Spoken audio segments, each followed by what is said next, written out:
Sa isang ka natulog? Dito po. Ay, dito ka natulog. Ay, ba't dito ka natulog? Ba't wala kang pwesto? Ayos lang po. Ay, grabe naman. Kawawa naman si Brian, oh. Si Brian, di ba sabi ko sa'yo, sa'yo yung kwarto na isa?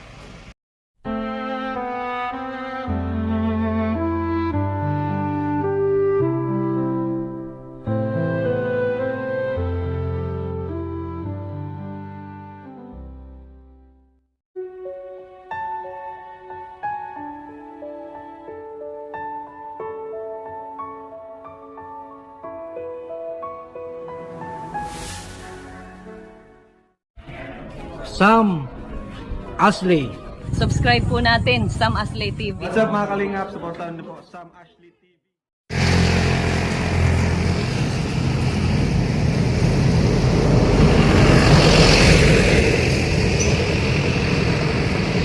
Yan mga kalingap, mapagpalang araw sa ating lahat. Yan, welcome back sa ating YouTube channel. Yan, araw ng Lunes, dito tayo kina Nanay Esther. Yan, ibabalita natin sa kanila kung kailan yung ribbon cutting ng kanilang bahay. Ito po, ayos na po itong harap. Grabe, ang ganda na oh. Ito, mga kalingap oh. Patag na po nila ito. Yan, malinis na. Ganda na oh, kulang na lang po dito ay bakod. Brian, maganda umaga. Oh Brian, kamusta? Ganda na linis na Oh, grabe oh, ganda na po itong paligid nila. Tapos yung tubig yan oh, nakakaagos na maayos. Yun oh, sino yung kasama mo dito Brian na naglinis? Yung kuya ko po. Si Gamo. Opo. Pasok pa ito sa... Grabe oh. Ganda na talaga tong bahay nila ano. Tanggal tayo ng sapatos para malinis kasi linis na dito oh. Oh, may nakalagay dyan na bata. Si ano yan, anak ni Gamo ata. Opo. Yung panganay niya. Grabe oh. Kamusta naman Brian? Ganda dito, ang ganda ng ihip ng hangin ah. Ito po. Yung wire nyo okay na? Naikabit na nila? Pinakabit po ni mama kasi dito daw po natulog. Para may ilaw. Pero kailangan pong baguhin. Bakit daw? Ano daw po, hikit, sabi ng kuya ko. Oo, bakit dyan nilagay sa loob? Hindi dinaan sa labas. Kaya nga po babaguhin. Oo, dapat dinaan nila dito. Dito na sana nila pinadaan. Kinabit na pong madali para may ilaw. Ay, oo. Kasi dito nila kasi pinadaan, no? Yan, dito nila pinadaan. Dito sa parting loob. Tapos, dito nila tinagos. Yan, oh, pinatagos nila dito. Ang grabe, oh. Ganda na dito talaga kina Brian, oh. Dito ka na natulog, Brian? Opo. Sino kasama mo natulog? Yung unang gabi po, si mama. Tapos, yung pangalawa, solo ka lang? Kami din po ay nung mga kapatid ko po. Ayos. Oh, ang ganda nito ah. Torres Talento Elementary School, class 2025. Ganda naman itong frame ay ano niya oh, yung pagkakuha. Oh. I-re-ribbon cutting na to sa November. Pakisabihan mo si mama mo. Opo, thank you po. Ang ribbon cutting nito Brian ay sa November 4. Alauna ng hapon. Yun yung natin, yun yung tawag dito, yun yung schedule.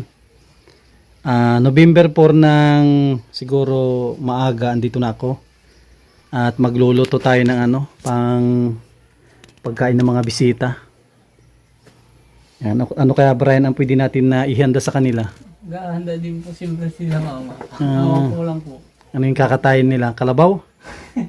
Brian? Gusto niyo po ng native na manok? Oh, maganda. Maggata tayo ng native na manok para matikman ni Kilala mo si Kuya Bal? Kaya bala po. Yan, pupunta dito si Kuya Bal. Tapos siyempre yung kanyang mga staff.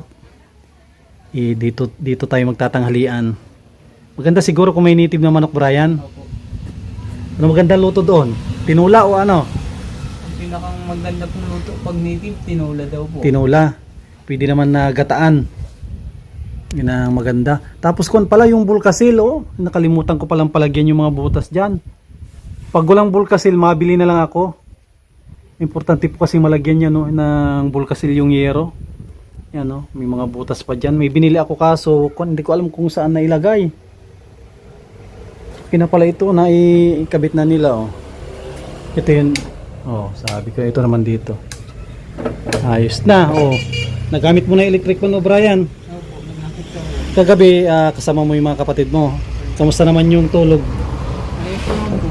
Komportable naman. Masarap pong tulog. Oo, meron. Sino yung katabi mo? Wala po. Solo yung tag-isa kayo ng kapatid mo ng kwarto. Hindi po. Sila po yung kapatid ko pong sunod sa akin. Sila dun sa kwarto ko. Yung kapatid ko pong sinundan ko. Dito sila sa kwarto. Isang ka natulog. Dito po. Ay, dito ka natulog. Ay, ba't dito ka natulog? Ba't wala kang pwesto? Ayos lang po. Ay, grabe naman. Kawawa naman si Brian, oh. Si Brian, di ba sabi ko sa'yo yung kwarto na isa? Baka mawalan ka ng pwesto dyan. Hindi naman po. Oh, ba't hindi ka natutulog doon? Dapat doon ka sa kwarto mo. Kasi alam po ninyo, naggawa kami ng ekstrang kwarto para kay ito po, para kay Brian ito. Nagulat naman ako, ba't si Brian hindi natulog dito? Yan, si Brian hindi daw nakatulog dito at mga kapatid niya. Kasi po may ano sila, may mga baby nila. Yung kapatid mo na may anak. Opo. Ayan, tapos dito yung kapatid mo na, sinong kapatid mo andito? Si Kuya Gang po. Si Kuya Gamo mo. Ay grabe, kawawa naman si Brian. Baka sunod dito ka na matulog, Brian, sa ano? Hindi po kayo lang. Baka dito ka na sa terrace. Dito ka natulog, anong sinapin mo? Yung kutsyon po. Kutsyon na bago. Ay, okay naman pala. Pero electric pan wala. Hindi ka naman nainitan. Hindi naman po. Ay, kawawa naman si Brian, no? Si Brian dito natulog sa sa pinakasala nila. Okay naman at meron naman sang kutsyon, kaso lang ang problema, wala ba kayong isang extrang electric fan? Para gamit ka na lang kayo ng extension wire para hindi ka naman mainitan diyan. Kasi kung tag-araw na, sobrang init diyan. Grabe, nakakatuwa po, kasi nilinisan po nila ito, oh. Ang dami kasing nagre-request na dapat ito ay malinisan para maganda yung daloy ng tubig. Yung tubig nga parang pwede ngang inumin, Brian, no? Sa sobrang linaw. Opo. Yan po. Mukhang malinis. Yan po, oh. Yan. Sarap ng yan, tubig na yan. At saka pwedeng, di ba, pwedeng dyan, maglaba. Kaso lang galing yan sa taas, yung may pinaglabahan na, no? Hindi po. Meron din po ng bubon. Saan kayo nagkuha ng ng tubig pang panghugas ng plato? Dito po sa kabila. Ano yun, yung nagtatabo na lang kayo? Ano po, may May hose. May hose din po. Yan, maganda, may sarili kayong hose dyan. At ang inumin, binibili na lang. Opo. Yan. Tsaka ito pala mga kalingap, may pinabibigay pala si Ate Cecil Tandok kay Brian. Kalimutan ko lang na ibigay. Ano daw? Pang tayang mo daw sa waiting. Joke lang, pang merinda mo, Brian. Galing kay Ate Cecil yan. Ate Cecil po. Cecil Tandok, pang pang bili-bili mo ng gusto mo. Thank you po kay Ate Cecil Landok. Maraming salamat po. Yan, isa rin na sponsor nyo, Brian, dito sa inyong bahay. Siya yung nagregalo ng 2 electric fan. Siya din po. Tsaka isang lamisa yan, no? Thank you Yan. po kay Ate. Siya yung regalo sa inyo. Yan, napakabait yan na ate natin. At ito, nakakatuwa po mga kalingap. Dati, parang pangarap lang ninyo ito, no? Pangarap lang nila po ito na magkaroon ng maganda-gandang bahay. Ngayon, no? Dito na. Tinupad ng mga sponsor po natin na mababait. Ngayon, Brian, komportable ka na. Komportable po.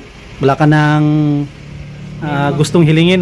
Baka may gusto ko pang hilingin sa mga sponsor natin. Maayos na pong bahay, panlaban sa bagyo, panangga sa bagyo. Thank you po sa mga sponsor ng pagkabuo po ng bahay namin.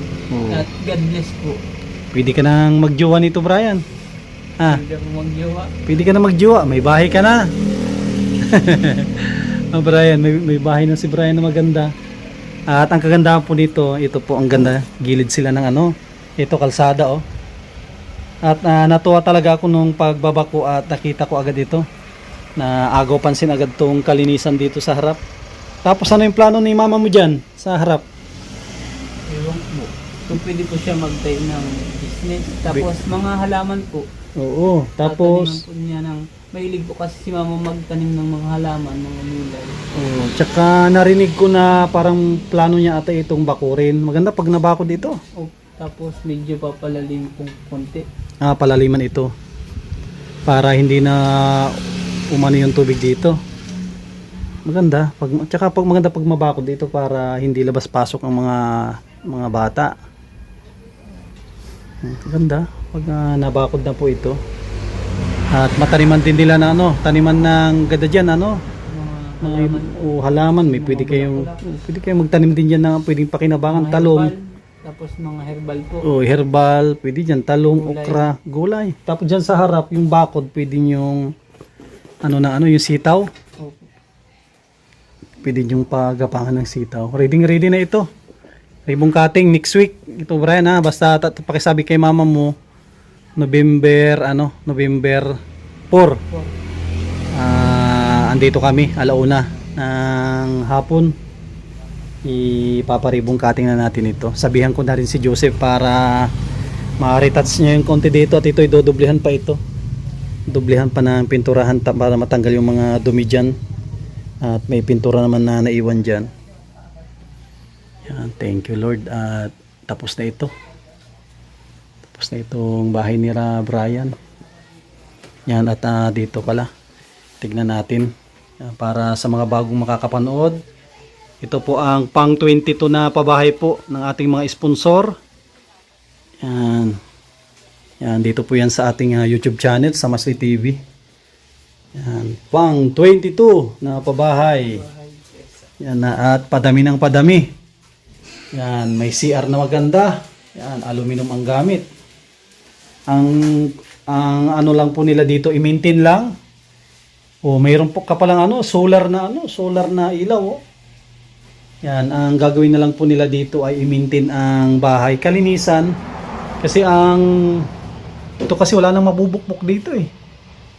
Yan, yun lang po yung kailangan nila i-maintain dito, kalinisan lang. At ang linis naman, Saka madali siyang linisin at Nilinis ko kanina. may walis tambon na kayo o punas lang. Pulas ko lang po. Mabili din po si mama pulas naman. Yan, sana pagdating ng araw magkaroon din sila ng yung kay single burner para pag tag-ulan madaling magluto. Pipindutin mo lang.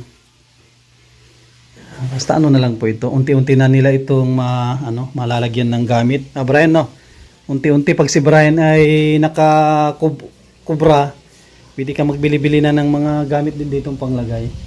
Kasi itong bahay po nila ay wala pang mga nakasabit na picture. Darating ang araw, dadami din dito ang mga pwedeng maikarga, mga mga cabinet sa taas. Pwede yan pagdating ng araw. Maunti-unti nilang kuha na po ito.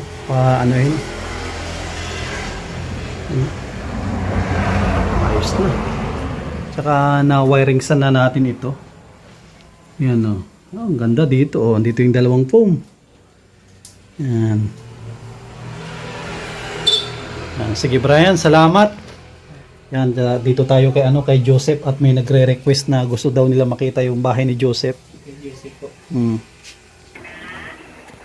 Mga kalingap, dito tayo sa bahay nila Joseph. Daming Ricardo Yan At ngayon tayo, house raid tayo kay Joseph. May nagre-request na gusto daw nila makita yung bahay ni Joseph. Ang nag-request nito si Kuya Rolly at Ate Maril. Andito si Joy. Ito mga kalingap Ito yung entrance. Ngayon ko lang napansin, ito pala yung takip ng bahay nyo. Mga kalingap ang tagal-tagal ko nanditong pabalik-balik, ngayon ko lang napansin. Akala ko ang sarado nito ay yung plywood. Ngayon ko palang nakita ito mga kalingap Ito pala yung kanilang pintuan, napaka high-tech po nito. May pindutan dito pinipindot. Dito yan pinipindot para magbukas. Yan pakita po natin kasi may mga nagsasabi daw na ang ganda daw ng bahay ni Joseph, bakit daw tutulungan? Yan po, tignan po niyo yung bahay ni Joseph Yan yung kanilang bahay. Yan yung bahay nila po. Yan Yan o. Ay, mayroon silang bisita dito. Yan o. Hindi dyan sa loob. Yan. Para makita po ninyo. Yan o. Ito yung loob ng kanilang bahay. Yan po. Ang sikip pala dito, Joseph ah. Masikip. Tapos ito yung pinakakwarto. Diyan kayo natutulog. Ito pala yung pinaka ano nyo, pinaka sala. Sikip pala ito mga kalingap po. Yan, nakita na po ninyo. Tapos ito din yung kanyang bintana. Ano, bintana ni Joseph. Yan, screen. Tapos ito rin yung kanyang isang bintana oh. Yan, high-tech po yung kanyang bintana. Tapos ito din yung kawayan na kanyang pinitpit, ginawang ano na pinaka tawag dito, pinaka dingding. Oh, dito rin si ano, dito rin si Brian. Oh, grabe yung bahay ni Joseph pala, Brian. Kala ko maganda. Di ba po, ano Di- lang, Kawayan lang no. kawayan lang po. Kawayan lang na pinitpit pala yung ano, yung kanyang dingding oh. Oh, kasi may mga nagsasabi daw na maganda daw yung bahay ni Joseph. Yan po. Oh. Paano po ito naging maganda oh? Oh, wala na. Oh. Tapos ang ginamit pa ni Joseph ano? Tawag dito oh, yung yero. Yan oh, yero po yung ginamit, kaya tignan po ninyo oh, yung kanyang ano, yung kanyang poste.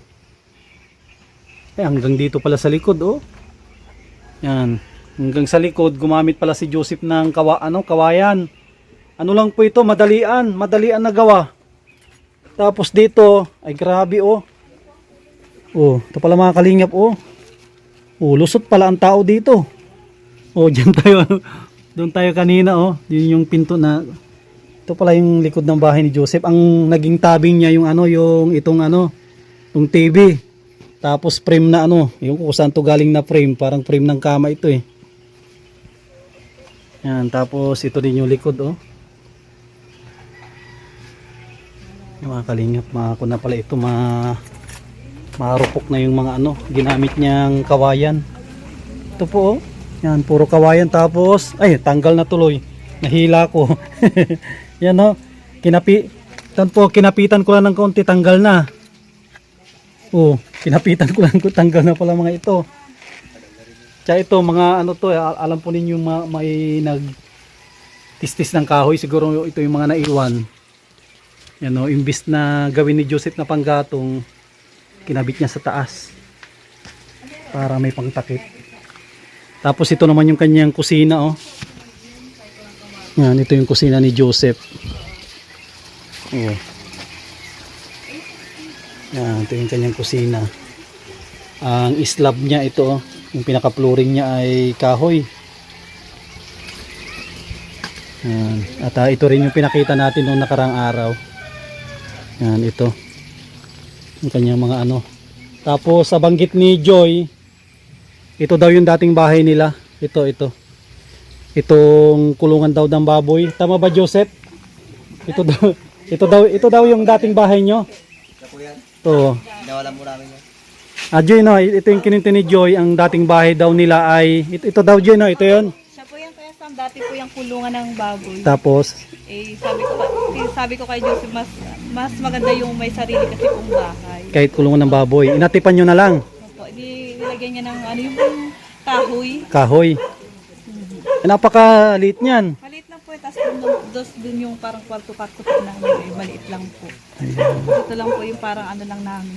May kasi hindi po yung maliit lang din. Ilang taon kayo dyan na nakatira? Kasi po si Ashley ay maliit pa po nun eh.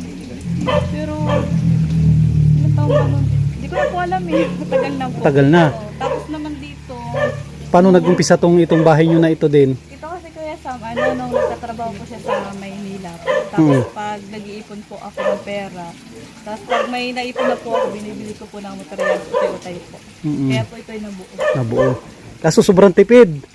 Kaya Kasi ang binakod, ang ginawa niyang dingding kawayan. po, yan wala po. Kasi para makalipat kasi kami Kuya Sam eh. Oo, ang tingin ko dito bigla amla mo yung trabahong apurahan para lang makalipat. Para makalipat lang po kami dyan. Kaya po ganyan muna yung bahay namin. Gano'n na to katagal yung bahay nyo na ito?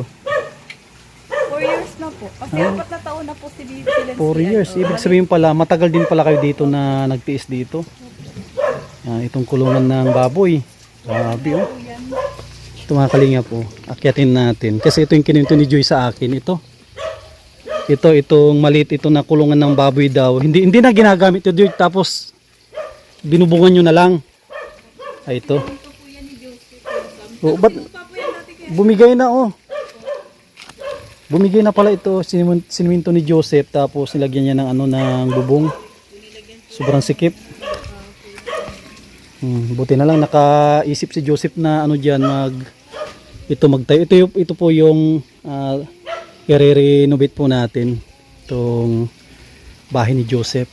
Yan, may mga sponsor na gusto po nilang tumulong kasi nakita po nila yung kasipagan ni Joseph. Yan, isa sa mga panday po natin, wala siyang reklamo. Yan, yung bahay niya, kung po ito, i-renovate natin. Itong kabahayan na to, magiging 2 kwarto na yan. Tapos maglalagay tayo dito ng CR. Siguro ang CR niya dito. Dito natin ilalagay yung kanyang CR para malayo sa kusina. Ito ang CR, tapos yun ang pinakakusina niya. At dito ang magiging kainan nila. Dito siguro ay CR pala, hindi pala pwede. CR dito, tapos yun ang kusina. Doon ang kainan pala nila. Para may space dito. Para kundi maging maayos yung kanilang bahay.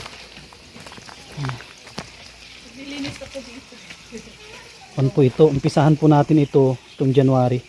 At December, mag-umpisa tayong maglikom ng ng pondo para ma-renovate po natin ito. Mapasko na pa dito. I-renovate po natin ito. Itong January, umpisa natin ito.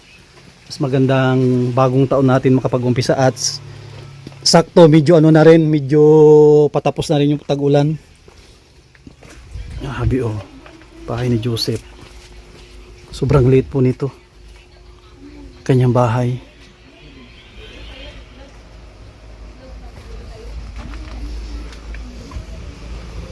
Yan, maraming salamat po sa mga minamahal po natin ng mga sponsor.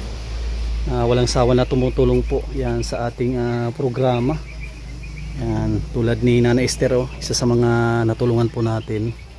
Nagkaroon sila ng magandang bahay. At ito rin yung isusunod natin na project. Yan, kuwan po ito. Roni! Ay, Roni, parito ka dito. kasi ito yung kabahayan. Pasako na lang natin, gagawa tayo ng plano na maganda dito. Maraming salamat po sa inyo lahat. Mag-iingat po kayo lagi. God bless at mabuhay po tayong lahat.